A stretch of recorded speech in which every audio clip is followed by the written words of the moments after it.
We'll guide you through how to share pictures on Dropbox. If you find this helpful, consider subscribing and liking the video. First, open your web browser and go to the Dropbox website. Log into your account if you haven't already. Once you're in, you'll see your files and folders.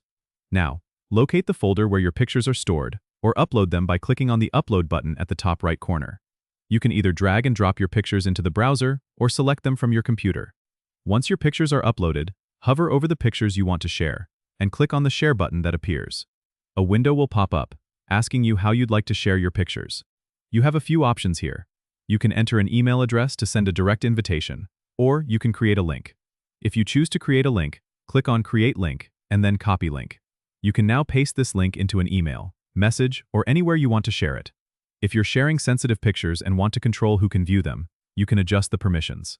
Click on Settings next to the link, and you can set whether people with the link can edit or just view the pictures. You can also set an expiration date for the link if you want it to be temporary. Once you're satisfied with your settings, just share the link as needed. And that's it. You've successfully shared your pictures on Dropbox. It's a great way to collaborate, or simply make sure everyone has the photos they need. Don't forget to subscribe and comment if this helped you out.